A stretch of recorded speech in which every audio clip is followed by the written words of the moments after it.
আপনারা শুনছেন কাব্যিক নিবেদিত ইকরাম কবিরের লেখা এক দুষ্ট ক্যাডেটের গল্প। কণ্ঠে আছি আমি শোয়াইব আহমদ। কঠিনেরে ভালোবাসিলাম। ইস্পাত মোড়ানো বেতের লাঠির সপাং সপাং শব্দ হচ্ছে। শব্দের শেষ প্রান্তে আঘাতের থপথপ আওয়াজ।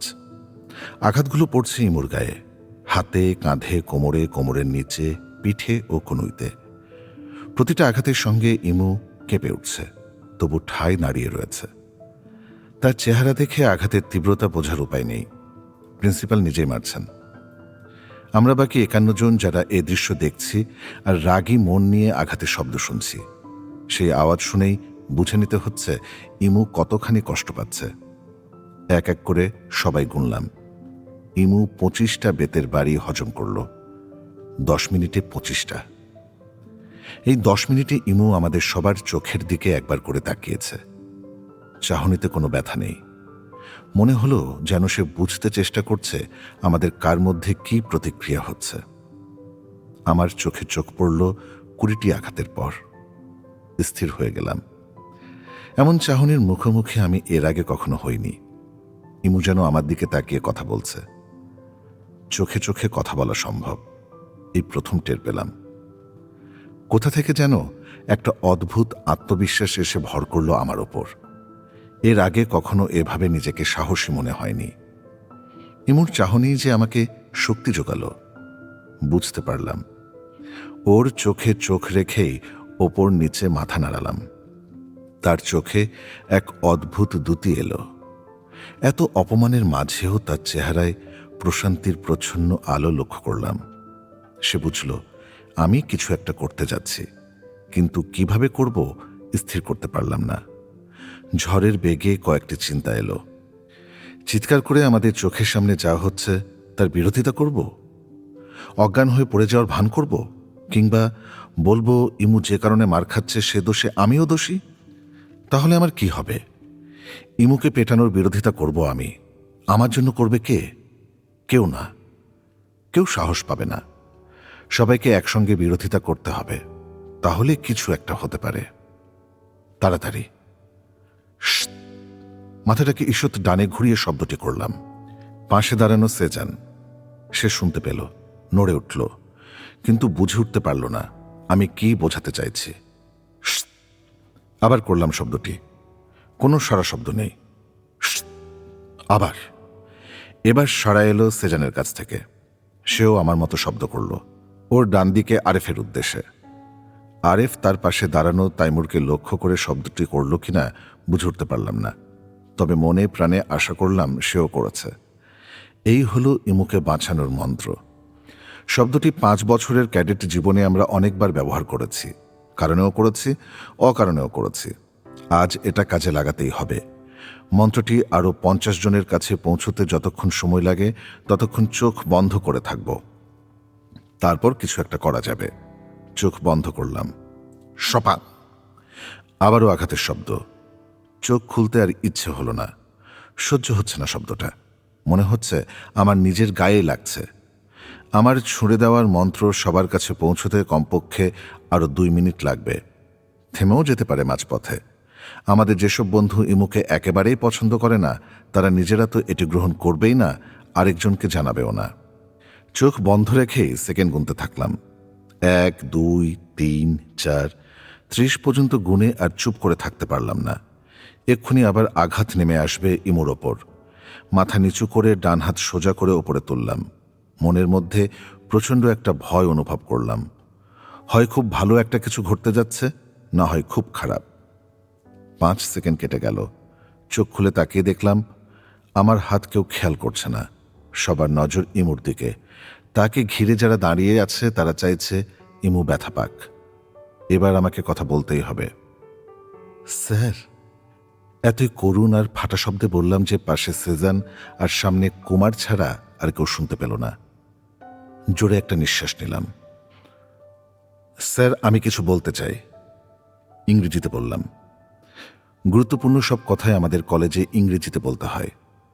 আমরা মাঝে মাঝে ভাবতাম সালামটা তো খুব গুরুত্বপূর্ণ, সেটা ইংরেজিতে বললে কেমন হয়।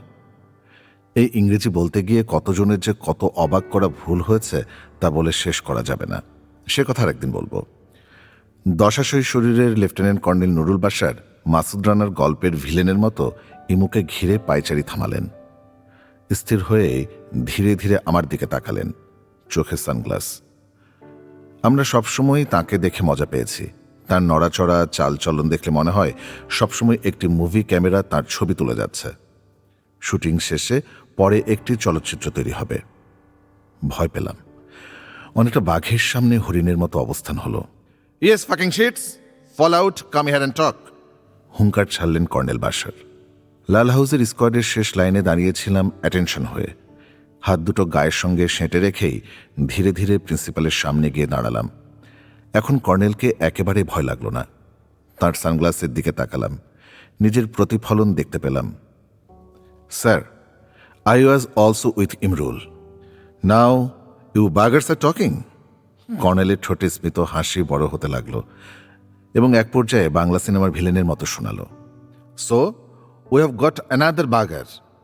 বলেই তিনি অ্যাডজুটেন্ট মেজর তামজিদের দিকে তাকালেন। পেছনে আমাদের পুরো ক্লাসের সবাই দাঁড়িয়ে আছে।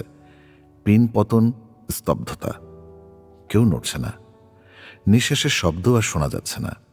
আমি ততক্ষণে বুঝে গেছি আমার ভাগ্যে কি ঘটতে যাচ্ছে। আমাদের বন্ধুদের মাঝ থেকে আরও কয়েকজন যদি এগিয়ে না আসে, তাহলে আমার আর ইমুর ক্যাডেট কলেজ জীবন এখানেই শেষ। চোখে একেবারে অন্ধকার দেখলাম। ক্লাস 7 থেকে 12 এই 6 বছরই তো। 5 বছরের মাথায় ক্লাস 11-এ উঠে বেরিয়ে যেতে হলে বাবা মাকে মুখ দেখাবো কি করে? ভর্তি বা হব কোথায়? বাইরে কলেজগুলোতে যখন যাব তখন কলেজ কর্তৃপক্ষ, ছাত্রছাত্রী সবাই জানবে যে আমাকে ক্যাডেট কলেজ থেকে বহিষ্কার করা হয়েছে। কি লজ্জা! মন ভরা লজ্জা নিয়ে ইমুর দিকে তাকালাম, কিছুটা আশ্বাসের ভঙ্গিতে। এখন আমার দিকে সে খেয়ালই করছে না। এত কিছু করছি ওর জন্য, আর সে কিনা পাত্তাই দিচ্ছে না। শয়তান তো শয়তানি। এটা করতে যাওয়াই আমার ভুল হয়েছে। ওর জন্য আমার জীবনটাই এখন নষ্ট হতে চলেছে। না, আসলে তা নয়। ইমু তাকিয়ে আছে আমার পেছনে দাঁড়ানো আমাদের পুরো ক্লাসের দিকে। গভীর দৃষ্টিতে সবার চোখের দিকে তাকাচ্ছে। ঘাসের ওপর শিশির যেমন সূর্যের আলোতে চিকচিক করে, ওর চোখটা তেমনই জ্বলছে। ওকে দেখে মনে হচ্ছে ও জানে এখন আরও কিছু ঘটবে। ইমুর এত সাহস আসে কোথা থেকে? ওর সাহস যাইতেই সাহস না। বন্ধুদের জন্য কিছু করার ক্ষেত্রে এর ভূমিকা মারাত্মক। আমাদের কাউকে বাঁচানোর জন্য ইমু বাঘের সামনে ঝাঁপিয়ে পড়তে পারে। এ কারণেই আমরা সবাই ওকে বিশ্বাস করি, আর আমাদের বিশ্বাসকে ও হৃদয় দিয়ে ধারণ করে। কিন্তু আমরা বুঝি না সে কিভাবে আমাদের ওপর এত আস্থা পায়। পুরো কলেজে খারাপ ক্যাডেটদের সে একজন। পড়াশোনা করে না, সারাক্ষণ খেলার চিন্তা, আড্ডা আর নতুন নতুন বুদ্ধি বের করে কলেজ কর্তৃপক্ষের বিরোধিতা করাই তার কাজ। কর্নেল বাশার মেজর তামজিদকে কিছু বলতে যাবে ঠিক তখনই সেজানের ফ্যাসফেসে গলা শোনা গেল, sir, I was also with them. তারপর নীল হাউসের সাবির, তাওসিফ, আমরান, হামিদ, সবুজ হাউসের নাবিল, নাইম, কাউসার, সুমন, মনে হচ্ছে সবাই হাত তুলতে যাচ্ছে। এত খুশি লাগলো যে তারপর আর খেয়ে রাখতে পারলাম না কে কে হাত তুলেছে। মনে হচ্ছে সবাই বলছে মিঠু মিঠু। কর্নেল সাহেবের অবস্থা হলো দেখবার মতো। সানগ্লাস খুললেন তিনি। ছানা বড়া, দই বড়া, মিষ্টি বড়া সব একসঙ্গে দেখা গেল তার চোখে। কেমন যেন দেখালো শক্তিধর মানুষটিকে। এই কিছুক্ষণ আগেও যিনি তার পুরো শক্তি দিয়ে ইমুকে বেত্রাঘাত করছিলেন, হুঙ্কার দিচ্ছিলেন, তাকে এখন দুর্বল দেখাচ্ছে। বিশ্বাস করতে পারছেন না নিজের চোখ কানকে। এ দৃশ্য তিনি আগে কখনো দেখেননি। হয়তো তার ছাত্র জীবনেও না, আর্মি জীবনে তো নয়।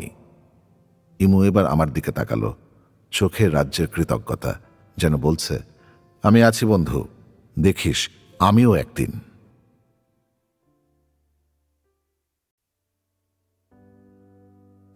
পালানোর পথ নেই। ইমু দোষ করেছে, অমার্জনীয়। শুধু দোষ করেই ক্ষান্ত হয়নি, তা সে স্বীকারও করেছে নীল হাউসের হাউস টিউটরের কাছে, মিস্টার বুলবুল। তার একটা ভালো নাম আছে, কিন্তু সবার কাছে তিনি এ নামেই পরিচিত। আমরা অবশ্য ডাকতাম বুলবুলি বলে। আমাদের কলেজে 3টি হোস্টেল, আমরা যেগুলোকে বলি হাউস। 3 হাউসের 6 জন হাউস টিউটর আছেন। তাদের মধ্যে 3 জন থাকতেন প্রত্যেক হাউসের 3 তলায় 2টি ঘর নিয়ে। তারা সাধারণত অবিবাহিত হন। খোদাই জানেন এদেরকে কেন টিউটর বলা হয়। টিউটরিং না করে তারা বেশিরভাগ সময় ব্যয় করেন কোন ক্যাডেট 10:15 পর বাতি নেভালো না, কে মশারি টাঙায়নি, কে রাতে আড্ডা মারছে, কে সিগারেট খেলো, কে নামাজ পড়তে যায়নি, এসব ধরপাকড়ের জন্য ছোঁকছোক করা। আমার এই 5 বছরের ক্যাডেট জীবনে কোনো হাউস টিউটরকে টিউটরিং করতে দেখিনি। কে জানে, আমি সম্ভবত টিউটর শব্দের অর্থই ঠিক জানি না।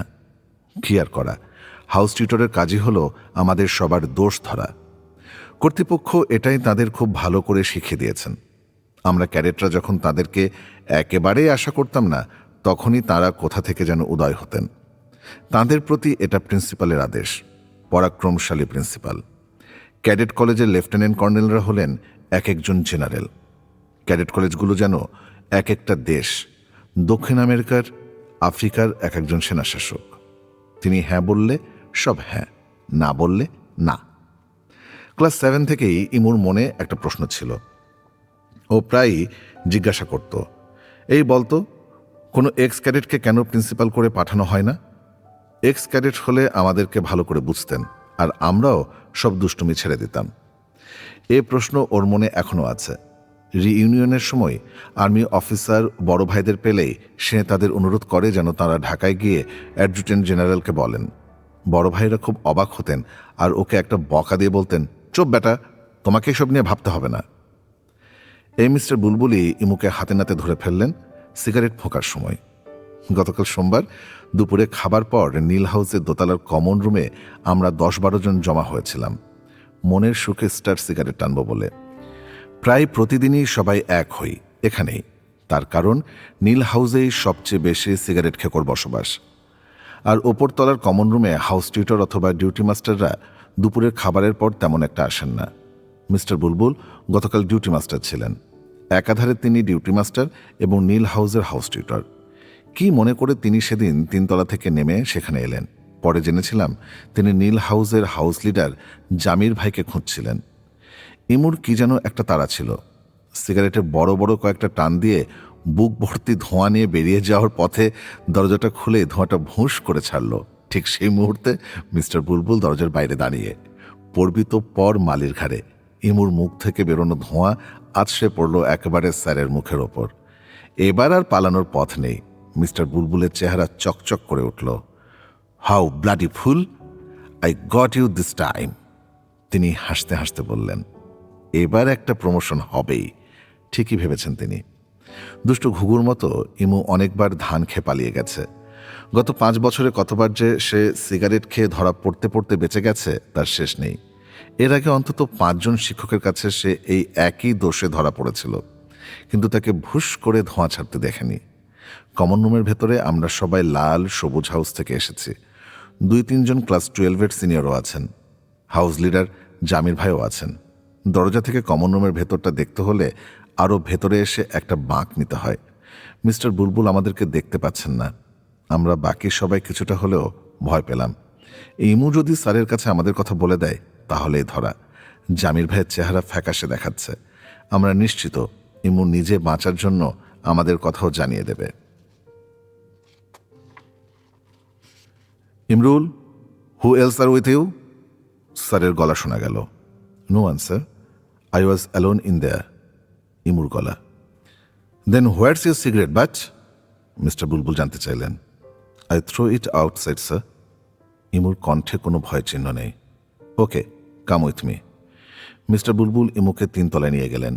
সে নির্লিপ্ত চেহারায় তাঁর পিছু পিছু গেল। পায়ের শব্দ মিলিয়ে যেতেই আমরা সবাই আমাদের বুট জুতা খুলে মোজা পায়ে যে যার দিকে দৌড় দিলাম। খোঁজ নেওয়ার চেষ্টাও করলাম না ইমুর ভাগ্যে কি ঘটল।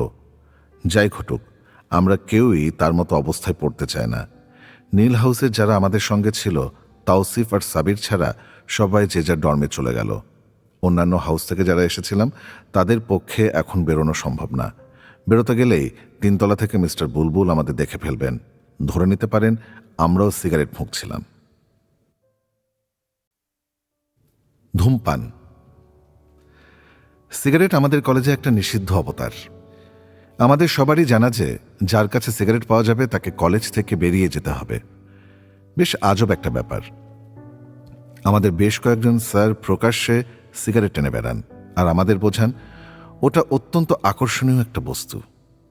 আমরা আকর্ষিত হচ্ছি, কিছুটা তাদের দেখা দেখি, আর আমাদের বলা হচ্ছে এটা খুব মজার জিনিস, কিন্তু তোমাদের জন্য এই জিনিস নিষিদ্ধ।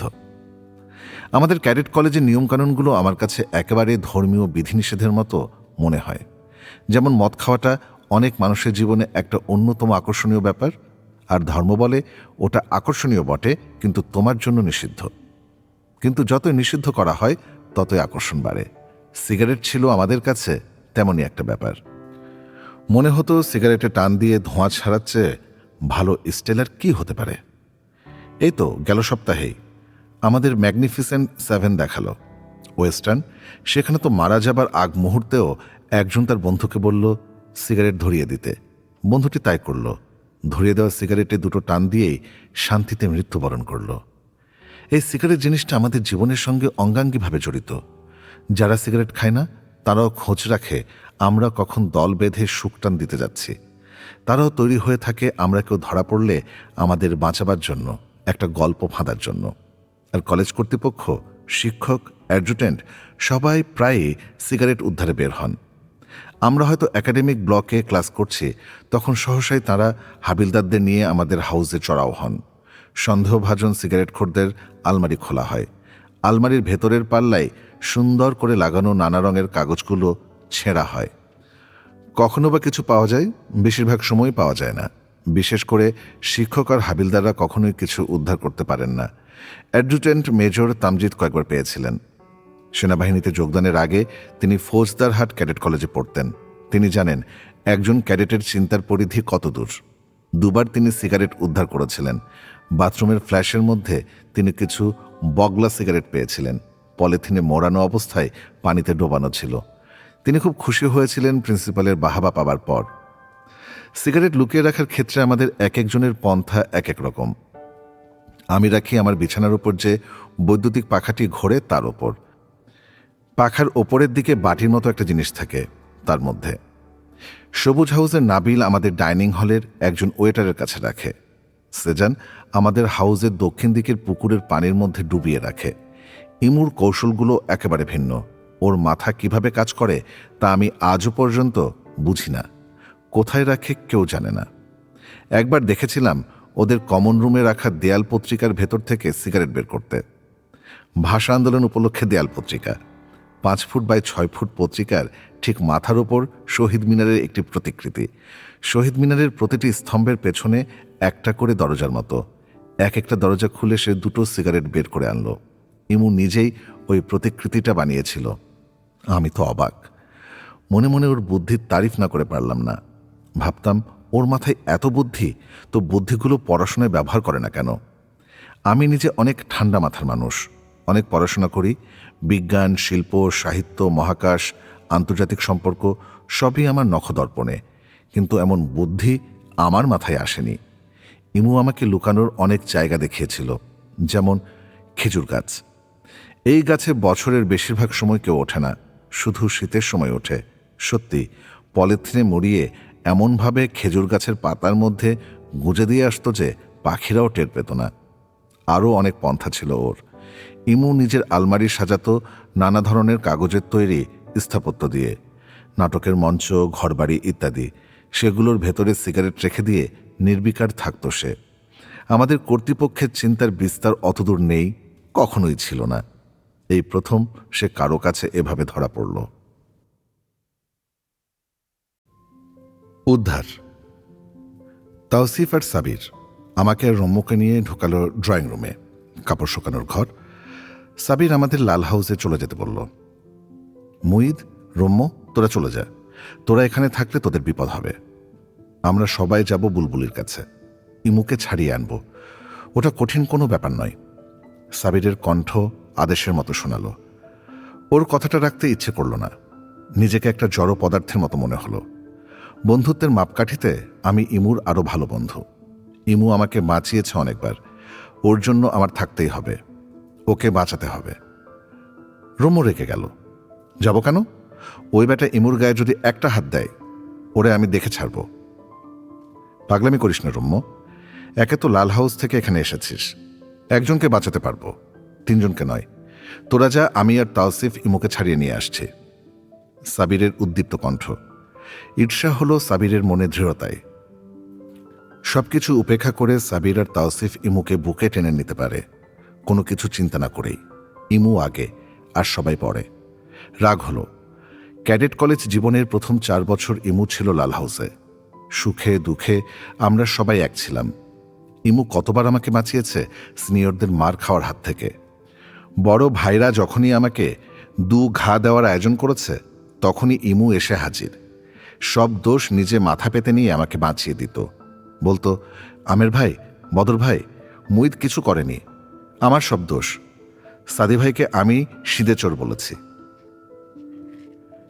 আমের আর বদর ভাই তো হা হয়ে যেত, বুঝে উঠতে পারত না কি করবে। শেষে আমাকে ছেড়ে দিয়ে ইমুকে নিয়ে ব্যস্ত হয়ে পড়ত। ইমুর জানা ছিল কিভাবে বড় ভাইদের মারগুলো ঠেকাতে হয়, আর বেশিরভাগ সময় ওর আকার আয়তন চিন্তা করে অনেকে ওকে মারত না। শেষে ইমুই যদি তাদেরকে মেরে বসে, এই ভেবে। বড় ভাইদের মধ্যে আবার কেউ কেউ ইমুকে বাঁচিয়ে দিত। মুস্তাকিম ভাই তাদের একজন।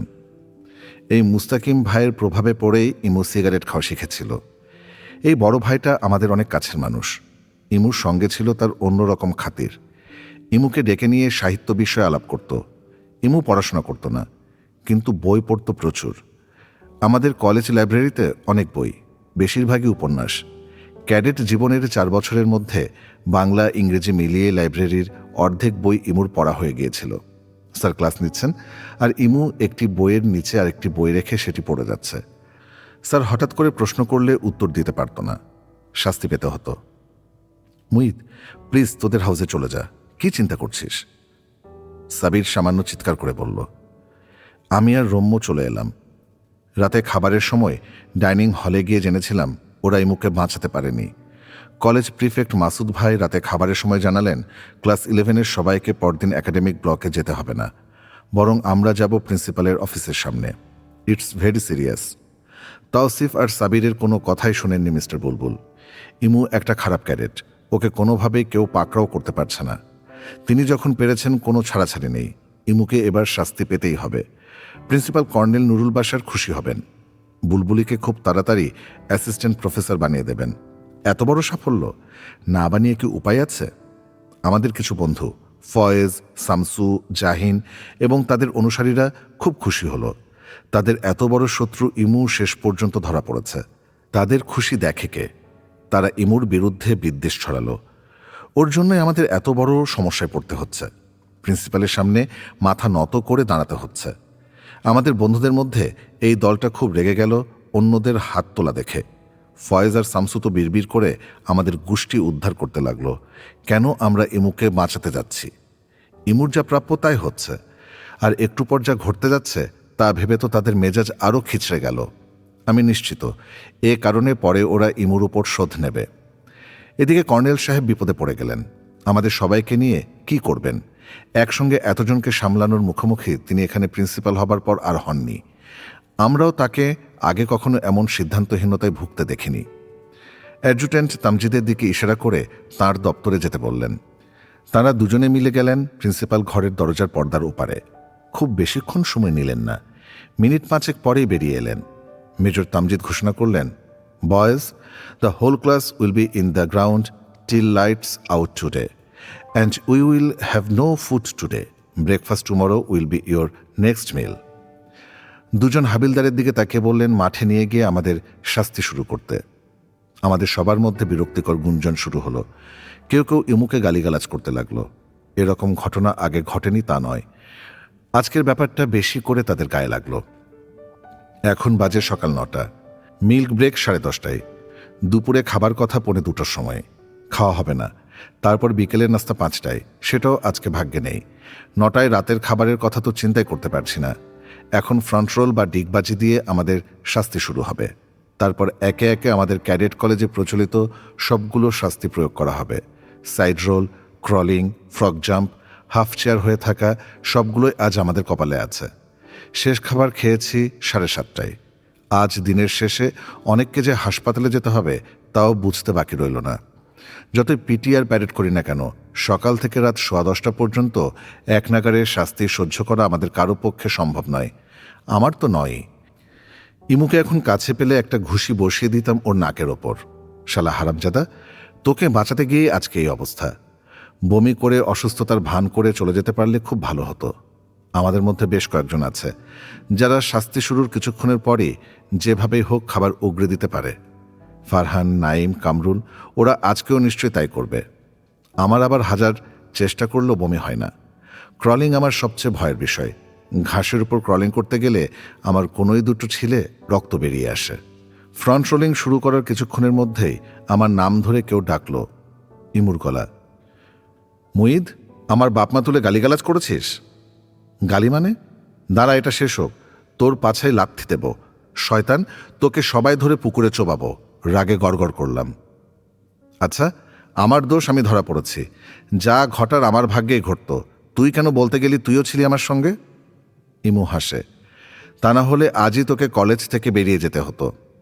আমাকে তোদের সঙ্গে আরও কিছুদিন থাকার সুযোগ করে দেওয়ার জন্য তোকে অনেক ধন্যবাদ। দুজনে পাশাপাশি ডিগবাজি দিয়ে যাচ্ছি। কিছু দূর থেকে ওয়াক ওয়াক শব্দ শোনা গেল। দেখলাম ফারহান দাঁড়িয়ে বমি করছে আর তাইমুরের দিকে তাকিয়ে মুচকি হাসছে। ইমু, আমার কি হবে? আমি এতক্ষণ পারবো না। শোন, ধরে নে যে তুই ব্যায়াম করছিস, রাতে আসিস, 5-5 খাবো। মানে 5-5 রেখে দিয়েছি এরকম সময়ের জন্য, চলে আসিস। আরে তা না হয় আসলাম, খাবার খাবো কি? চানাচুর আর মুড়ি আছে আমার কাছে। নীল হাউসের পেছনের বাগানে শশা আর গাজর আছে। তাতেও না হলে ডাইনিং হল থেকে তোর জন্য পাউরুটি আর জ্যাম চুরি করে আনবো। নাও এনজয় ইয়োর পানিশমেন্ট। ইমু আমাকে ছেড়ে ডিগবাজি দিতে দিতে অন্যদিকে চলে গেল। ওর চলে যাবার দিকে তাকিয়ে ভাবলাম, ও আসলেই একটা শয়তান, ক্রিয়েটিভ শয়তান। খারাপ হওয়ার ইতিহাস। ক্যাডেট ইমরুল কায়েসের খারাপ ক্যাডেট হওয়ার একটা ইতিহাস আছে। খারাপ ছেলে সে নিজের ইচ্ছায় হয়নি। এক্ষেত্রে 80%ই অন্যের অবদান, বিশেষ করে আমাদের শিক্ষক আর বড় ভাইদের। তারপর তার বন্ধুরা, মানে আমরা। ইমু এই ক্যাডেট কলেজ ক্যাম্পাসেরই ছেলে। ওর বাবা আমাদের পদার্থবিদ্যার শিক্ষক মিস্টার ইব্রাহিম স্যার। সোজাসাপটা মানুষ। অন্য নতজন শিক্ষকদের তুলনায় অনেক সাহসী। কোনো ক্যাডেট কখনো কোনো দোষ করলে বা তার সঙ্গে খারাপ ব্যবহার করলে নিজেই ব্যবস্থা নিতেন। কখনো শুনিনি কর্তৃপক্ষের মাধ্যমে তিনি কোনো ক্যাডেটের ক্ষতির কারণ হয়েছেন। কেউ দোষ করলে তিনি নিজেই তাকে শাস্তি দিতেন, মারতেন, কিন্তু কোনো ক্যাডেটের নামে কোনোদিন নালিশ করেননি। এ কারণে কলেজ কর্তৃপক্ষ তাকে ক্যাডেট কলেজের উপযুক্ত মনে করে না। নালিশ না করলে সে কেমন শিক্ষক? আমরাও অনেকে তাই মনে করতাম। এমন খোলা মনের মানুষের ক্যাডেট কলেজের শিক্ষক হওয়া উচিত হয়নি। তিনি ভুল সিদ্ধান্ত নিয়েছেন। তার জন্য বিশ্ববিদ্যালয়ের শিক্ষক হলে ভালো হতো। তার চরিত্রের খারাপ দিকটা ছিল তার রাগ। কোনো ক্যাডেটের উপর রেগে গেলে এমন একটা কিল দিতেন যে তার দম বন্ধ হয়ে যাওয়ার উপক্রম হতো। আর তার হাতে তার নিজের ছেলেই বেশি মার খেত। ক্লাস 8-এ থাকতে একবার হলো কি, তিনি ক্লাসে প্রবেশের সঙ্গে সঙ্গেই আমরা সবাই একযোগে বলতে শুরু করলাম, we wanna go to the library. Who wants to go to the library? Raise your hands, তিনি জানতে চাইলেন। ক্লাসের অধিকাংশরাই হাত তুললাম। ইমু ছিল একেবারে সামনের সারিতে। তিনি ইমুকে উঠে আসতে বললেন। ইমুর চুল ধরে মাথাটা নামিয়ে একদম জোরে একটা কিল মারলেন যে ইমুর শব্দ করে মেঝেতে উপুর হয়ে পড়ে গেল। কিছুক্ষণ নিশ্চুপ পড়ে রইল। আমরা সবাই স্তব্ধ। Does any one else want to go? Mister Ibrahim জানতে চাইলেন। আমরা সবাই একসঙ্গে মাথা নাড়লাম, না, আমরা আর কেউ যেতে চায় না। Fine, now let's open the book. Ibrahim sir class নিতেন ইচ্ছামতো। বেশিরভাগ কথা বলেন সিলেবাসের বাইরে থেকে। বইতে যা লেখা তা আমাদের নিজেদের জীবনে কাজে লাগানোর কথা বলাই তার প্রধান উদ্দেশ্য। তিনি সবসময় আলোকপাত করেন আমাদের ভবিষ্যতের দিকে। তিনি অত্যন্ত ধার্মিক। মুসলমানদের ধর্মগ্রন্থে বিজ্ঞান কিভাবে এসেছে তাই আমাদের পড়ান। হিন্দু ক্যাডেটদের হিন্দুত্ববাদের সঙ্গে বিজ্ঞানের সম্পর্কের কথা বলেন। ক্লাস 9-এ তিনি আলো, শব্দ আর তাপ বিষয় পড়াচ্ছিলেন। শুরুতেই ক্লাসরুমের একটা বাতি জ্বালিয়ে বললেন, দিস ইজ লাইট। তারপর টেবিলের উপর দুটো বাড়ি দিয়ে বললেন, দিস ইজ সাউন্ড। পকেট থেকে দেয়াশলাই বের করে একটি কাঠি জ্বালিয়ে বললেন, this is hit.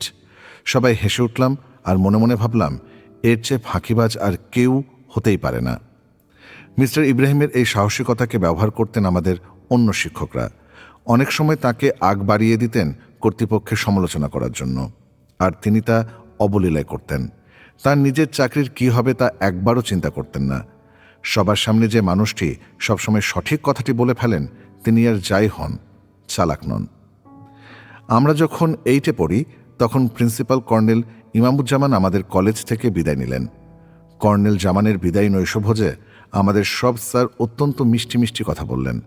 Mister Ibrahim বললেন ঠিক তার উল্টো। ক্যাডেট কলেজে থাকাকালীন কি কি অন্যায় অবিচার করেছেন তা সবার সামনে তুলে ধরলেন। সবাই কি খুশি। চাকরির ভয়ে সবাই যে কথা বলতে পারেন না সে কথা ইব্রাহিম সাহেব বলে দিলেন। পরে জানতে পেরেছিলাম কর্নেল জামান যখন ঢাকায় গিয়ে ক্যাডেট কলেজ গভর্নিং বডিতে কাজ শুরু করলেন তখন মিস্টার ইব্রাহিমের প্রমোশন বন্ধ করে দিলেন। স্যার যখন আমাদের কোনো বড় ভাইকে শাস্তি দিতেন তার ফলাফল ভোগ করত ইমু। কোনো কারণ ছাড়াই বড় ভাইরা ইমুকে শাস্তি দিতেন, মারতেন। এসব কথা ইমু কখনোই তার বাবাকে জানতে দেয়নি। দাঁড়িয়ে দাঁড়িয়ে মার খেত, নাক মুখ দিয়ে রক্ত পড়ত, কিন্তু সে টু শব্দটা করত না। এত মার খাওয়ার পরও ইমুর কোনো প্রতিক্রিয়া না দেখে বড় ভাইরা ভড়কে যেতেন।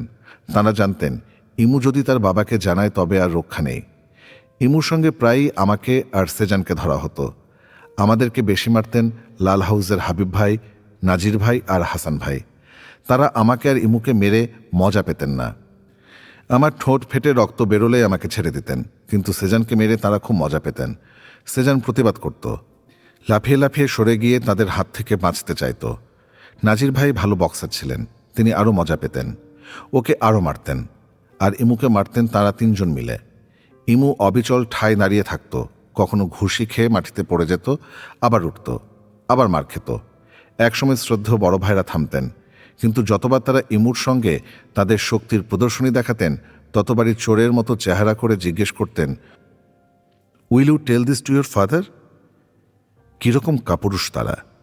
আর ইমুই বা কেমন, কখনোই কাউকে কিছু বলতো না।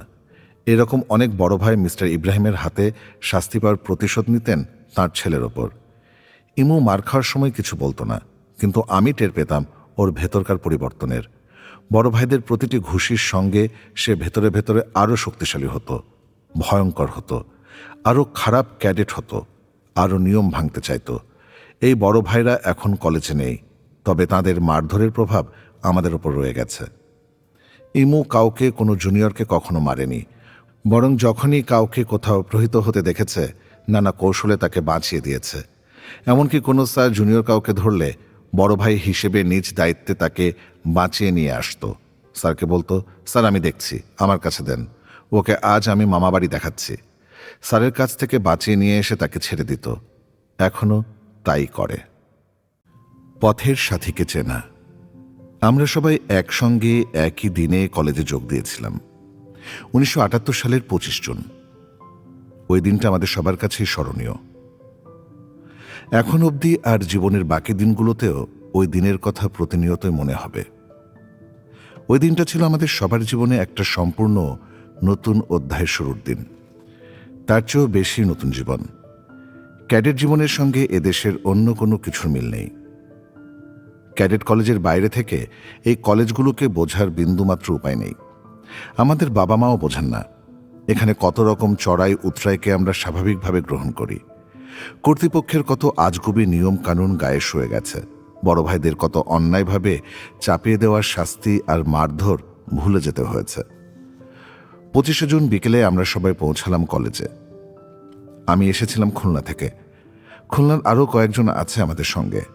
সবার মনে একটা আনন্দ আর শঙ্কা মেলানো অনুভূতি কাজ করছিল। ক্যাডেট কলেজে পড়ার সুযোগ পাওয়ার আনন্দ আর বাবা মাকে ছেড়ে থাকার কষ্ট, এই দুই মিলিয়ে এক অদ্ভুত মনের অবস্থা ছিল আমাদের। সারাদিন আকাশ মেঘলা ছিল, গ্রীষ্মকালের আকাশ। আমি পৌঁছানোর কিছুক্ষণ পরই বৃষ্টি নামল। আমার পরেও আরও অনেকে এলো। আমাদের অভ্যর্থনা জানিয়ে অভিভাবক সহ বসানো হলো কলেজ মিলনায়তনে। কারেন্ট অ্যাফেয়ার্স ডিসপ্লে হবে নতুন ক্যাডেটদের নাম আগমন উপলক্ষে। সমসাময়িক ঘটনাবলী নিয়ে অনুষ্ঠান। আমার পাশে যে ছেলেটি বসা তার সঙ্গে পরিচয় হলো। বুকের ওপর নাম ফলকে পড়লাম ইমরুল কায়েস। মনে মনে ভাবলাম কোন ভাষায় কথা বলবো। শেষে হাত বাড়িয়ে ইংরেজিতে বললাম, my name is Muid Al Hasan. Oh, I am Imrul Kayes. But call me Imu. সহাস্য উত্তর। একটু কেমন যেন লাগলো। এই ছেলে এত স্বতঃস্ফূর্ত কেন? ভয়ের চিহ্ন মাত্র নেই তার চেহারায়। তারপর অনুষ্ঠান শুরু হলে আর কথা হলো না। 3 হাউসের 3 বিষয়ের ওপর অনুষ্ঠান শেষে প্রিন্সিপাল কর্নেল জামান আমাদের সবাইকে স্বাগত জানালেন। গোধূলি শেষে আমাদের অভিভাবকরা বিদায় নিলেন। বেশিরভাগই মনমরা। সেদিন আমাদের সন্ধ্যা কেটে গেল ডাইনিং হলে, খাবার টেবিলে আর হাউসে বড় ভাইদের সঙ্গে কথা বলে। প্রথম দিন রাতে অনেকেরই ঘুম হলো না। পরদিন দিনের বেলা অন্য ক্যাডেটরা সবাই একাডেমিক ব্লকে গেল। আমরা আর ক্লাস 8 হাউসে রয়ে গেলাম। ক্লাস 8-এর বড় ভাইরা সেদিন সারাদিন আমাদের কলেজের নিয়ম কানুন শেখালেন। 26 জন গেল। 27 জন সকালে আমরা অন্য সব ক্যাডেটদের সঙ্গে ক্লাসে গেলাম। পুরো ক্লাসকে দুভাগে ভাগ করে 2টো কক্ষে বসতে দেওয়া হলো, এ ফর্ম এবং বি ফর্ম। জোর ক্যাডেটের নম্বর এ ফর্মে আর বেজোর বি ফর্মে। আমার স্থান হলো বি ফর্মে। ঘণ্টা পড়তেই ক্লাসে আসলেন অ্যাডজুটেন্ট মেজর মান্নান। তিনি আমাদের মাঝে কলেজের ডুজ অ্যান্ড ডোন্টস বিতরণ করলেন, কলেজের নিয়মাবলী। বললেন, memorize this dos and don'ts by today. From tomorrow you will be punished if you violent any of this. আমরা একটু ভয়ই পেলাম। তখনও আমাদের সবার পরিচয় পর্ব শেষ হয়নি। কাল থেকে কি হয় কে জানে। মেজর মান্নান বেরিয়ে যাওয়ার পর 5 মিনিট না যেতেই আমাদের ক্লাসে ঢুকলেন একজন শিক্ষক। নিজের পরিচয় দিলেন এবং জানালেন আজ থেকে তিনি আমাদের form master, mister Jamal Mahmud. এই স্যার আমাদের সঙ্গে অনেক কথা বললেন। কথার ফাঁকে ফাঁকে ওপরতলার বুক স্টোর থেকে বই খাতা আনিয়ে আমাদের মাঝে বিতরণ করলেন। এক পর্যায়ে তিনি জানতে চাইলেন, okay boys, listen, who is the first cadet number? Me sir. Mahi উঠে দাঁড়ালো। Okay, you are the form leader for 1 term. Mahi খুব খুশি। ধন্যবাদ জানিয়ে ফর্ম লিডারের ডেস্কে এসে বসল। Now, who wants to become the assistant form leader? Sir আবার জানতে চাইলেন। মাহি ছাড়া আমরা সবাই হাত তুললাম। মিস্টার মাহমুদ সবার দিকে এক এক করে তাকালেন। ইমরুল কায়েস বসেছিল এক কোণে। তার দিকে চোখ পড়তে বললেন, চুপ, তুমি একটা খারাপ ছেলে। তুমি আবার লিডার হতে চাও? হাত নামাও। আমরা সবাই একযোগে ইমরুলের দিকে তাকালাম। আমি এক দৃষ্টিতে তার দিকে তাকিয়ে রইলাম। এরকম আহত ব্যথিত চেহারা আমি আগে কখনো দেখিনি। তার ফর্সা মুখটা কালো দেখালো। হাতটা ধীরে ধীরে নামিয়ে জানালা দিয়ে বাইরের দিকে তাকিয়ে থাকলো। আমার মনে প্রশ্ন জাগলো, স্যার জানলেন কি করে যে ইমরুল খারাপ ছেলে? তিনি কি তাকে চেনেন? আমাদের কাউকে তো তিনি চেনেন না। আর চিনলেই বা কি? এই বয়সে কি কেউ খারাপ ছেলে হয়? 11.5-12 বছর বয়সে কি আমরা কেউ খারাপ ছেলে হতে পারি? আমাদের শিক্ষক এ কি কথা বললেন? আমাদের ফর্মের সবাই জানল ইমরুল খারাপ ছেলে, অথচ তার সঙ্গে সবার এখনো পরিচয় হয়নি। ইমরুল যদি স্যারের পরিচিত হয়ে থাকে, সে পরিচয় স্যারের পেছনে ফেলে আসা উচিত। আমরা সবাই এখানে নতুন জীবন শুরু করছি, ইমরুলও। মিল্ক ব্রেকের ঘণ্টা পড়ে গেল। মিস্টার জামাল মাহমুদ টিচার্স রুমে চা খেতে চলে গেলেন। আমরাও ডাইনিং হলে যাব। এই ফাঁকে একে অপরের সঙ্গে পরিচিত হতে লাগলাম।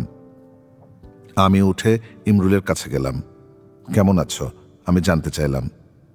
এই তো, তুমি? প্রথম দিন ইমরুলের গলায় যে উত্তাপ ছিল, যে উচ্ছ্বাস ছিল, আজকে তার কিছুই নেই। স্যার তোমাকে খারাপ ছেলে বললেন, তোমার মন খারাপ হয়েছে? না, হয়নি। তার কারণ মুইদ, আমি খারাপ ছেলে না, হয়তো দুষ্টু ছেলে। তারপর সারাদিন ইমরুল অন্য কারোর সঙ্গে কথা বলেনি, কারোর সঙ্গে পরিচিত হয়নি, শুধুমাত্র বড় ভাইদের প্রশ্নের 2-1টা উত্তর দিয়েছে।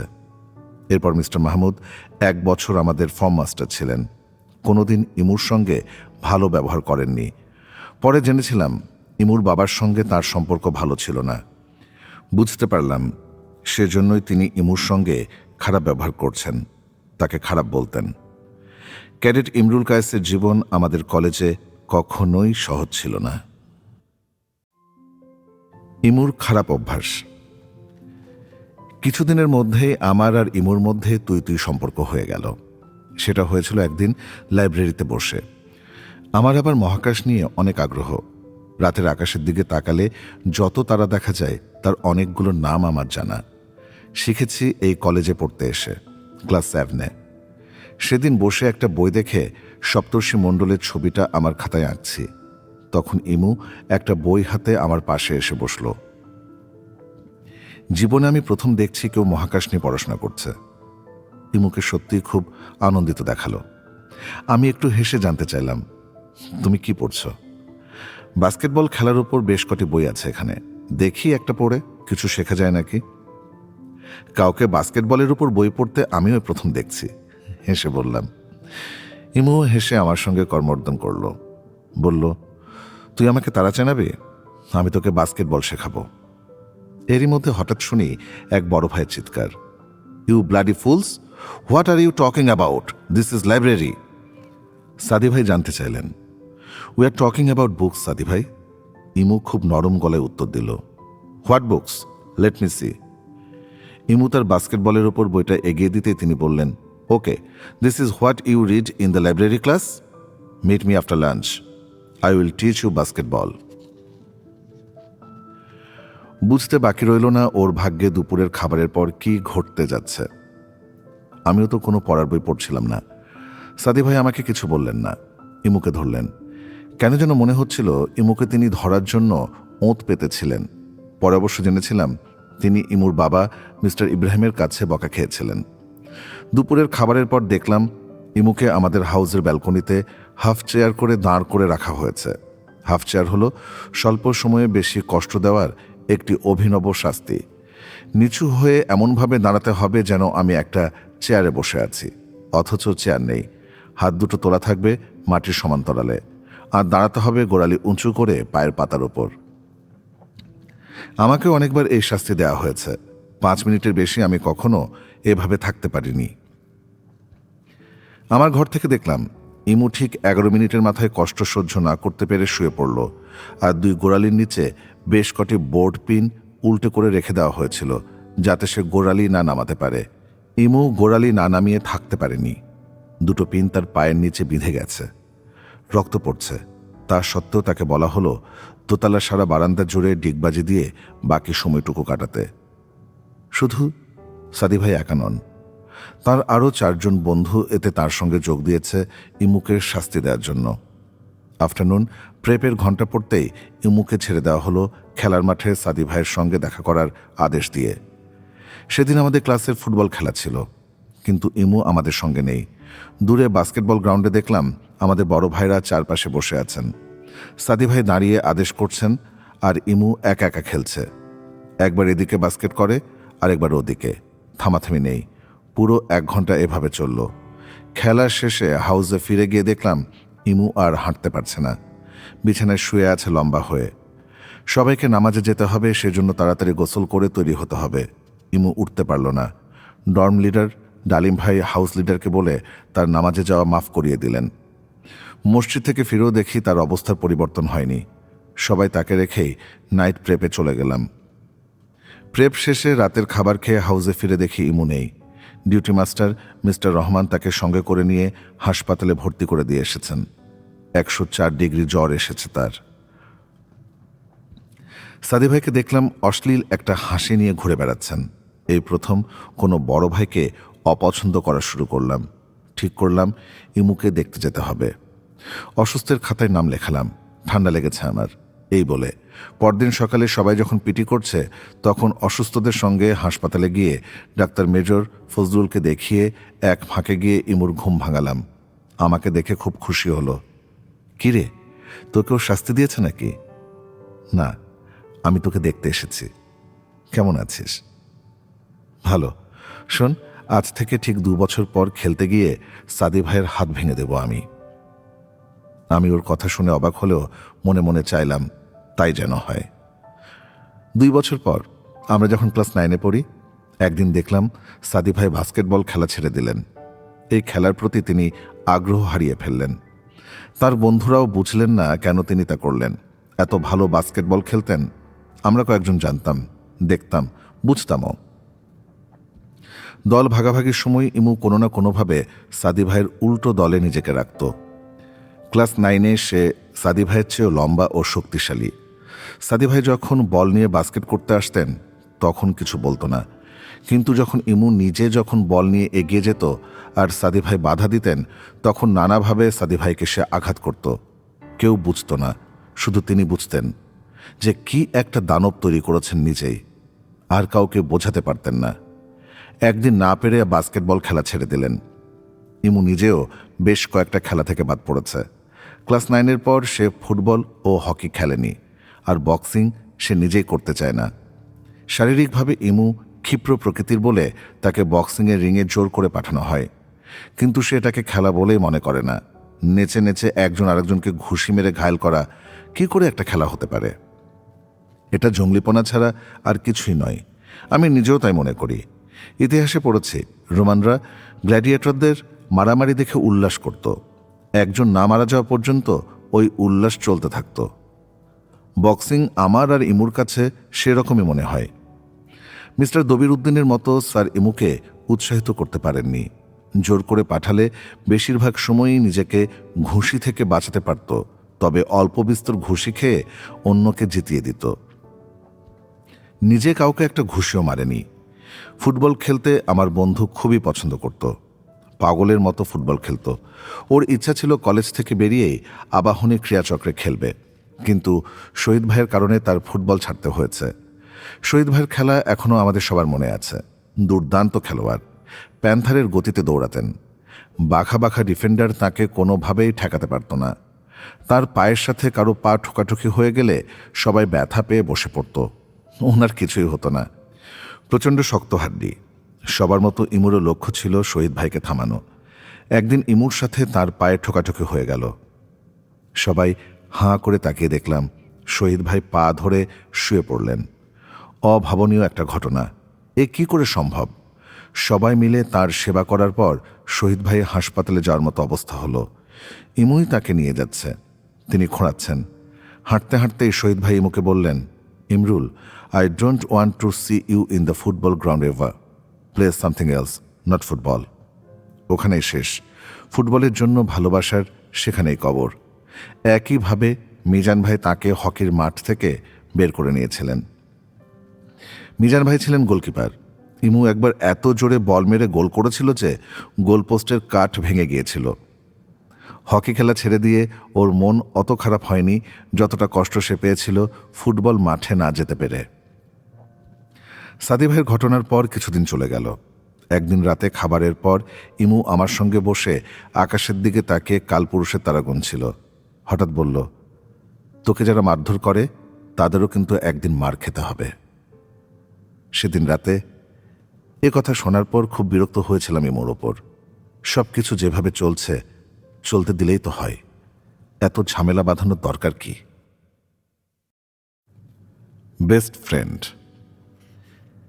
আমি ইমুকে আমার বেস্ট ফ্রেন্ড বা সবচেয়ে প্রিয় বন্ধু মনে করি, অথবা হয়তো ওকে বেস্ট ফ্রেন্ড ভাবতে ভালোবাসি। আমার অন্য প্রিয় বন্ধু যে নেই তা নয়। আমার ব্যাচের সবাই আমার প্রিয় বন্ধু, এবং কয়েকজনের সাথে তো আলাদা সম্পর্ক। কলেজ থেকে বেরিয়ে গিয়ে ওদের ছাড়া জীবন কিভাবে চলবে তা মাঝে মাঝে ভাবি। আমাদের অনেকেরই হয়তো কিছু যাবে আসবে না, তবে আমি আমার প্রিয় বন্ধুদের সঙ্গ ছাড়া থাকতে পারবো বলে মনে হয় না। সবাইকে ছাপিয়ে ইমুকেই কেন যেন আমার সবচেয়ে আপন ভাবতে ভালো লাগে। ওর চরিত্রে এক ধরনের প্রগাঢ়তা আছে, সীমাহীন আস্থা জন্ম দেওয়ার একটা শক্তি আছে। আমাদের মধ্যে অনেকেই আছে যারা ওকে নিজের বেস্ট ফ্রেন্ড হিসেবে চায়, ওর একচ্ছত্র মনোযোগ চায়, সঙ্গ চায়। কিন্তু ইমু কাউকে বুঝতে দেয় না যে সে কার সবচেয়ে প্রিয় বন্ধু। আবার সবাই মনে করে যে ইমু তাকেই বেস্ট ফ্রেন্ড মনে করে। ওর মধ্যে কিছু অবাক করা গুণ আছে। এমন সব কাণ্ড করে, উপকার করে যে সে তার বন্ধুদের মন দখল করে নেয়। সেদিন তাওসিফ ওর এতই প্রশংসা করছিল যে আমার হিংসে হচ্ছিল। নীল হাউসের সাবির আর তাওসিফ মারামারি করে একজন আরেকজনের উপর রাগ করে একে অপরের বালিশ, তোশক আর মশারি হাউসের পাশে ড্রেনের মধ্যে ফেলে দিল। এ কাজ করে নিজেরাই পড়ল বিপদে। তোশক মশারি ছাড়া হয়তো ঘুমানো যায়, কিন্তু বালিশ ছাড়া কি করে ঘুমাবে? এর বালিশ ধরে টান দেয়, ওর বালিশ ধরে টান দেয়। কি করা এখন? ইমু দুটো বালিশের কভার জোগাড় করে তাদের মধ্যে লন্ড্রিতে দেওয়ার কাপড় ঢুকিয়ে দুটো বালিশ বানিয়ে দুজনকে দিয়ে বলল, যা এখন ঘুমা। দুজনেই ওকে জড়িয়ে ধরে বলল, চল এই মুহূর্তটা সেলিব্রেট করতে হবে, আজ রস পাড়তে যাই। তাওসিফ যখন এ ঘটনার বর্ণনা আমায় দিচ্ছিল তখন মনে হচ্ছিল ইমু ওকে বেস্ট ফ্রেন্ড মনে করে। হিংসায় মরে গেলাম। তাওসিফ কেন ইমুর সবচেয়ে প্রিয় হবে? আমি তার সবচেয়ে প্রিয় বন্ধু। আমি ইমুর জন্য সব কিছু করি। আমার মনোযোগ দিয়ে করা নোটগুলো আমি কাউকে দিই না, ইমুকে দিই। ওকে যাবতীয় বিপদ থেকে বাঁচানোর জন্য হাজারটা মিথ্যে কথা বলি। আমার মতো ওকে আর কেউ সাহায্য করে না। ও কেন অন্য কাউকে প্রিয় বন্ধু মনে করবে? রাগ হয় প্রায়ই। আমাদের কলেজে বন্ধুত্বের একটা ধরন আছে। বড় ভাইদের সাথেও বন্ধুত্ব হয়, আবার ছোট ভাইদের সাথেও বন্ধুত্ব হয়। আমাদের সবারই একজন প্রিয় বড় ভাই আছে এবং প্রিয় ছোট ভাই আছে। বাবা মাহীন আমাদের এই জীবনে এই বন্ধুত্বগুলো যেন এক ধরনের আশ্রয়। বড়দের ও ছোটদের সাথে এই বন্ধুত্ব নিয়ে প্রায় অনেকে ভুল বোঝে, কিন্তু এই এতিম জীবনে এমন বন্ধুত্ব আমাদের সবারই প্রয়োজন আছে বলে আমার মনে হয়। ইমুর বন্ধুত্বের ধরন একেবারে অন্যরকম, কারোর সাথে মেলে না। ও যখন লাল হাউসে ছিল তখনকার একটা ঘটনা বলি। আমরা কেবল ক্লাস 10-এ উঠেছি, আর আমাদের 1 বছরের সিনিয়ররা ম্যাট্রিক পরীক্ষা দেবেন। তাঁরা সবাই পড়া বাদ দিয়ে টেলিভিশনে ইংরেজি গানের অনুষ্ঠান দেখবেন। রাত 10:30টায় শুরু হবে। এই উছিলাই আমাদের দেখতে দিলেন না, কমন রুম থেকে বের করে দিলেন। সবাই মন খারাপ করে রেগে সেখান থেকে বেরিয়ে এলাম। কয়েকজন চলে গেলাম হাউসের পেছনে কমন রুমের জানালা দিয়ে দেখার জন্য। হাউসের পেছনটা ঘুটঘুটে অন্ধকার। জানালার বাইরে দাঁড়িয়ে থাকলেও ভেতর থেকে কাউকে দেখা যায় না। তার ওপর আবার বড় ভাইরা ভেতরে বাতি নিভিয়ে অনুষ্ঠান দেখছেন। হাউস স্ট্রিটও যেন না জানে। ভালোই দেখছিলাম, কিন্তু মিনিট 10 যেতে না যেতেই টেলিভিশনের ছবি উধাও হয়ে গেল। সাধারণত অ্যান্টেনা ঘুরে গেলে এমনটা হয়, প্রায়ই হয়। মাঝে মাঝে অ্যান্টেনা বাতাসে নড়ে যায়, কিন্তু তখন বাতাস ছিল না, নড়বে কিভাবে? কমন রুমের পেছন দিকেও দরজা আছে। আমরা যেই জানালা দিয়ে দেখছিলাম ঠিক তার পাশে। ধরাত করে দরজা খুলে আমির আর বদর ভাই বেরিয়ে এসেই আমাদের কজনকে হাতে নাতে ধরে ফেললেন। আমাদের পেয়ে ওনারা ভুলেই গেলেন ইংরেজি গানের কথা। আমাদেরকে পেয়ে গেছেন, এবার আমাদের নিয়ে অনুষ্ঠান হবে। নিয়ে যাওয়া হলো ওপরতলার কমন রুমে। 5 জনকে সারিবদ্ধভাবে দাঁড় করানো হলো। তোড়জোড়ে বোঝা আজ কপালে মার আছে। শক্তিশালী 6-7 জন বড় ভাই মহড়া দিচ্ছেন আমাদের পেটানোর জন্য। মন ও শরীর তৈরি করলাম বড়সড় একটা মার খাওয়ার জন্য। তখন টের পেলাম ইমু নেই আমাদের সাথে। তাই তো, সে নেই কেন? শালা ঘুমানোর আর রাত পেলি না আজই, মনে মনে ভাবলাম। তখনই দেখি নাজমুল ভাই ও সালাম ভাই ইমু আর ইশরাককে গ্রেফতার করে নিয়ে কমন রুমে ঢুকলেন। বুঝলাম না ও কোত্থেকে এলো। ইশরাককে দেখে আমের ভাইয়ের চেহারা চকচক করে উঠল। উনি সুযোগ পেলেই ইশরাকের পেছনে লাগেন। ইশরাক ছোটখাটো মানুষ, তাকে মেরে মজা পান তিনি। ওনাদের কথা শুনে বুঝলাম ইমু আর ইশরাক ছাদে গিয়ে অ্যান্টেনা নড়িয়ে দিয়েছে। ইমু এ কাজ করেই বাথরুমের পাইপ বেয়ে ছাদ থেকে নেমে এসেছে। ইশরাক পাইপ বেয়ে নামতে পারেনি বলে সিনিয়রদের কাছে ধরা পড়ে গেছে।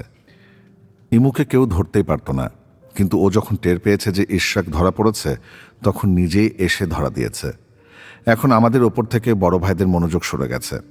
খেলা হবে ওদের দুজনকে নিয়ে। ওদের ঘিরে তারা হাঁটছেন, মুখ খিস্তি করছেন, হাতে বেল্ট আর মশারি বাঁধার ডান্ডা।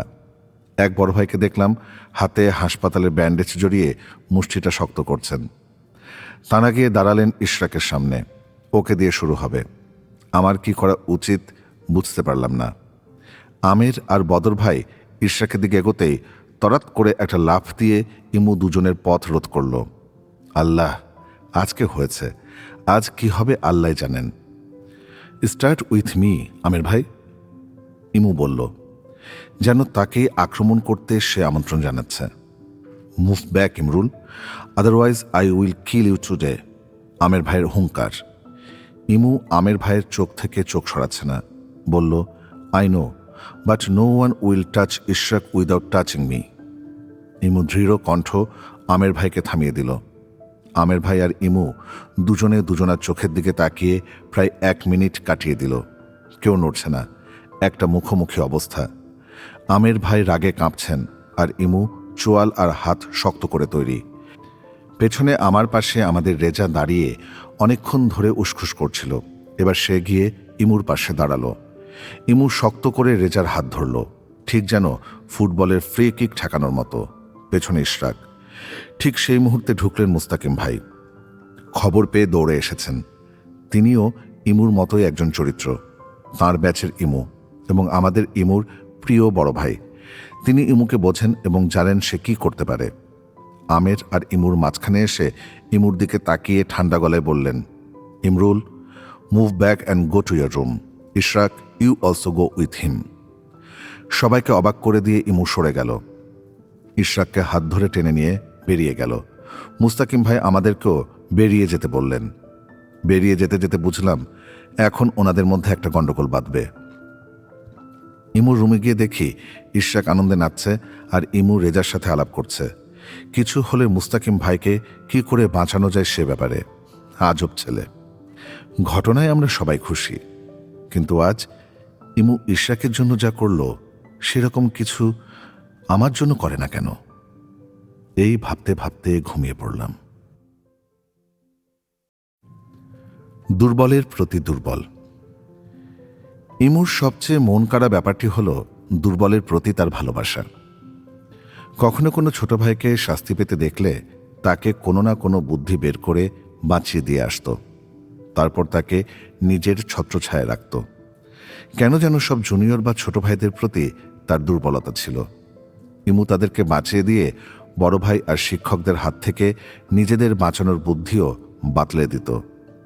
আমরা যখন ক্লাস 10-এ পড়ি, ক্লাস 8-এর কয়েকজন সিগারেট খেতে গিয়ে আমাদের হাতেই ধরা পড়ল।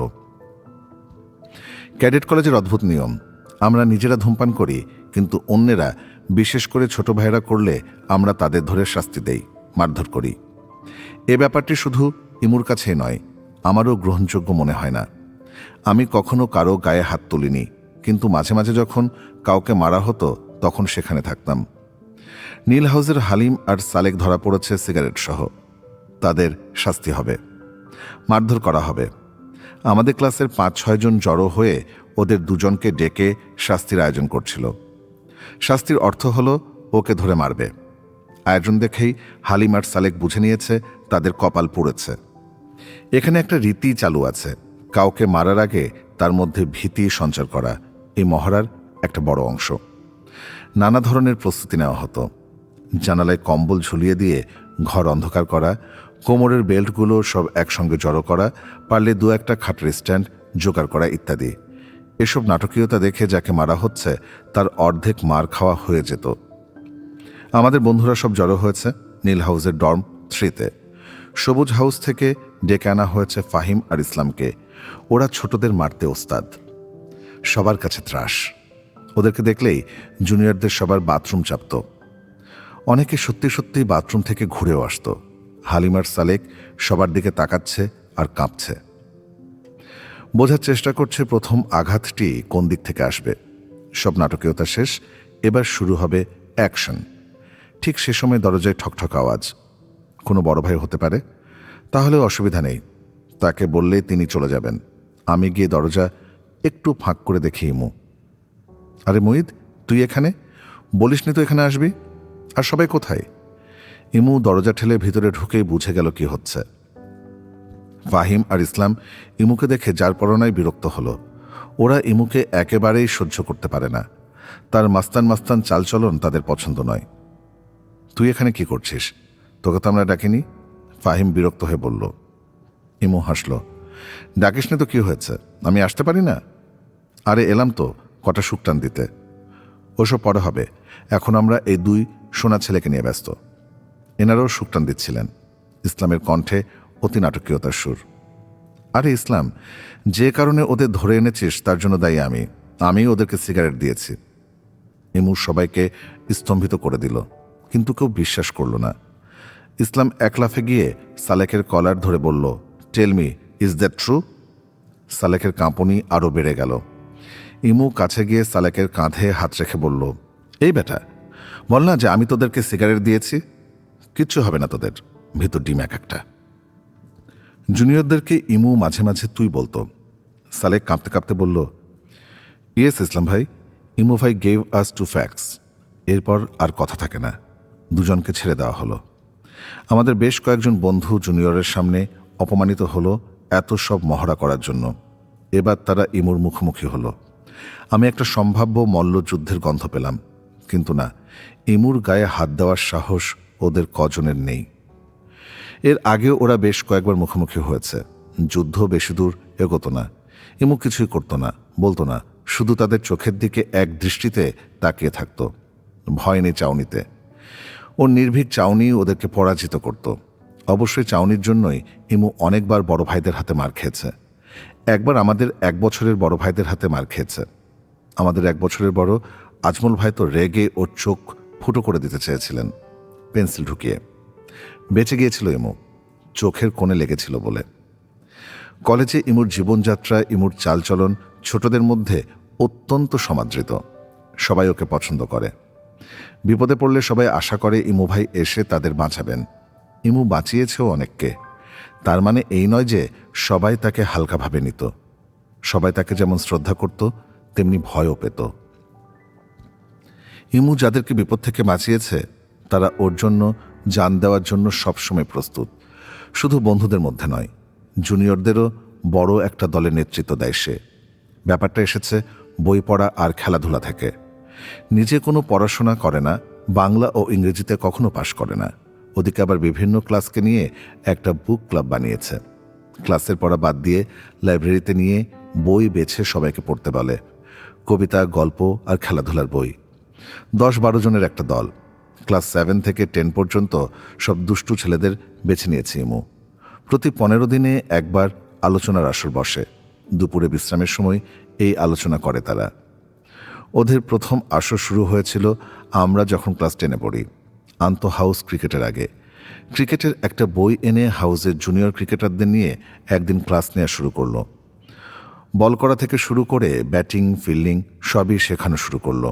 তার মতে খেলার মাঠে কৌশল না বুঝলে জেতা যাবে না, সবাইকে কৌশল শিখতে হবে। হাউস প্রিফেক্ট মাঝার ভাই এটা জানতে পেরে ইমুকে একেবারে মাথায় তুলে রাখতেন, ওর বিপদে আপদে সাহায্য করতেন। কদিন আগেই আন্তঃ হাউস বাস্কেটবলের আগের রাতে নীল হাউসে জুনিয়র গ্রুপের 3 জন খেলোয়াড় অসুস্থ হয়ে পড়ল, পেট খারাপ। সবার মাথায় হাত। 3 জন একসাথে, তাহলে খেলবে কে? ওদের হাসপাতালে নেওয়া হলো। ওষুধ খেলো, তারপরও কমার কোনো লক্ষণ নেই। কম্পাউন্ডার 3 জনকে হাসপাতালে ভর্তি করে নিলেন। এখন কি করা? ওদের রাতেই কিংবা রাত পোহালে না ছাড়িয়ে আনতে পারলে সর্বনাশ হয়ে যাবে। রাত 11টায় আসিফ, সাবির আর হাসানকে নিয়ে বৈঠক বসালো। দোস্ত, এখন কি হবে? ইমু মাথায় হাত দিয়ে বলল, ওরা যদি ভালো না হয় তাহলে এক্কেবারে শেষ। আমাদের জুনিয়র গ্রুপ লাড্ডু মারবে। ইমু, তোর মাথায় কোনো বুদ্ধি আসছে? হাসান জানতে চাইল। ইমু চুপ করে থাকলো বেশ কিছুক্ষণ, তারপর বলল, শোন, ওদের শরীর থেকে অনেক পানি বেরিয়ে গেছে। সকালে বাথরুমে যাওয়া থামালেও পানির অভাবে গায়ে জোর পাবে না। তাহলে চল, সারা রাত ধরে পানি খাওয়াই। তৌসিফ উঠে দাঁড়িয়ে বলল। ইমু বলে, না দোস্ত, শুধু পানি না, ডাবের পানি খাওয়াতে হবে। চল, ডাব পাড়তে যাই। হাসান 2 লম্ফ দিল। সবার মধ্যে সেই নারকেল গাছে উঠতে সবচেয়ে পাকা। কোনো সাহায্য ছাড়াই লুঙ্গি কাছা মেরে ও উঠে যায়। শরীফকে ঘুম থেকে তুলে দামাল ছেলেরা ডাব পাড়তে বেরিয়ে পড়ল। নাইট গার্ডগুলো কিছুই টের পেল না। কেন যে এরা কখনোই কিছু টের পায় না। ঘণ্টাখানেক পর 5 জনে মিলে 20টা ডাব নিয়ে হাসপাতালে হাজির। যাদের পেট নেমেছে তারা ছাড়া সবাই ঘুমাচ্ছে। শুনশান নীরবতা। ইমুদের নড়াচড়া করতে হচ্ছে সন্তর্পণে। কোনো শব্দ না করে হাসপাতালের পেছনে গিয়ে উপস্থিত। হাসপাতালে 2টো ওয়ার্ড, একটা বড় আর একটা ছোট। ছোট ওয়ার্ডেই ওই 3 জনকে রাখা হয়েছে। কম্পাউন্ডার ঘুমাচ্ছে ডাক্তারের পাশের ঘরে। তৌসিফ গিয়ে ওই ঘরের কাছে পাহাড়ে দাঁড়ালো, আর ইমু ওয়ার্ডে ঢুকে ওদেরকে বলল কি করতে হবে। ইমু জানালা খুলে ওদের বেরোতে বলল। জানালায় কোনো শিক নেই। জুনিয়র 3 জন বুঝে উঠতে পারল না। Go through the window and jump on the ground, ইমুর আদেশ ফিসফিসিয়ে। ওরা জানে না কি হচ্ছে, তারপরও গ্রেট ইমরুল ভাইয়ের আদেশ মানতেই হবে। প্রথমজন নাসির কিছু চিন্তা না করে লাফ দিল। খালি পা থাকা সত্ত্বেও ধপ করে শব্দ হলো। ইমু রেগে গেল। একেবারে আস্তে, শব্দ না করে নামবি। সে পরের 2 জনকে আদেশ করল। জানে না কি হচ্ছে, তবে জানে ইমরুল ভাই কোনো ক্ষতি করবে না। তিনজন বিস্ফারিত চোখে তাকিয়ে দেখল তাদের হাসান ভাই একগাদা ডাবের মাঝে বসে একটা ছুরি দিয়ে একটা ডাবের মুখের দিকে ফুটো করার চেষ্টা করছেন। একটু অসুবিধা হচ্ছে, তবে তেমন কোনো কষ্ট হচ্ছে না। প্রথম ডাবটা কেটেই নাসিরকে দিয়ে বলল, খা, খেতে থাক, এটা ডাব, তোদের পেট ভালো করার ওষুধ। কাল সকালে খেলা আছে, তৈরি হতে হবে। তিনজনই 4টা করে ডাবের পানি পান করার পর ক্লান্ত হয়ে পড়ল। ইমরুল ভাই, আর পারছি না, পেট ফেটে যাচ্ছে। মাসুদ অনুনয় করল, চোপ বেটা, খেতে থাক, এখন পেট ফাটলে সকাল নাগাদ অন্য কিছু ফাটা থেমে যাবে। ইমুর বকা।